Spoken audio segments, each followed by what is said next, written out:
চার দফায় ভোট। মুখ্য নির্বাচনী আধিকারিকের সঙ্গে বৈঠকে ইঙ্গিত নির্বাচন কমিশনের শীর্ষ কর্তাদের। তাঁরা চান এপ্রিলে ভোট করিয়ে এপ্রিলেই ফল ঘোষণা করতে। বিধানসভা ভোট কবে হবে, কত দফায় হবে, এ নিয়ে নানা জল্পনা। এরই মাঝে মঙ্গলবার নির্বাচন কমিশনের শীর্ষ কর্তাদের সঙ্গে বৈঠক করেন পশ্চিমবঙ্গের মুখ্য নির্বাচনী আধিকারিক। সেখানে কমিশনের ইঙ্গিত, পশ্চিমবঙ্গের সর্বোচ্চ 4 দফায় হতে পারে বিধানসভা ভোট। জানা গিয়েছে 1 দফায় ভোট করানোর কথা বলেন সিইও, সেটা সম্ভব নয় বলে জানিয়ে দেন কমিশনের শীর্ষ কর্তারা। তাঁদের ইঙ্গিত সর্বোচ্চ 4 দফায় ভোট হতে পারে। 28শে ফেব্রুয়ারি চূড়ান্ত ভোটার তালিকা প্রকাশ করবে কমিশন। পরের দিন 1 মার্চ রাজ্যে আসার কথা নির্বাচন কমিশনের শীর্ষ অফিসারদের। সেদিনই ডিএম-এসপিদের সঙ্গে বৈঠক করার কথা।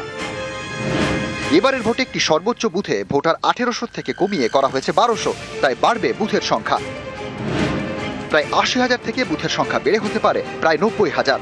মার্চের শুরুতে দোল, তারপরে রাজ্যে আসার কথা কমিশনের ফুল বেঞ্চের। মার্চের দ্বিতীয় সপ্তাহে ভোটের দিন ঘোষণা করতে পারে নির্বাচন কমিশন। কমিশন চায় এপ্রিলে ভোট করাতে এবং এপ্রিলেই ফল ঘোষণা করতে। 2021 সালে বিধানসভা ভোট হয়েছিল 8 দফায়, 26-এ কি 4 দফায়?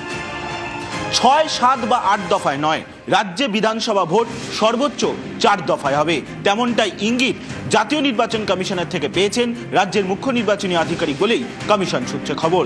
অন্তত সর্বোচ্চ 4 দফা, অর্থাৎ সেক্ষেত্রে রাজ্যে বিধানসভা ভোট 2 দফা বা 3 দফাতেও হতে পারে, তেমনটাই সম্ভাবনা রয়েছে বলেই কমিশন সূত্রে খবর। ক্যামেরায় সুমন বোসের সঙ্গে সোমরাজ বন্দ্যোপাধ্যায়, নিউজ 18 বাংলা, কলকাতা।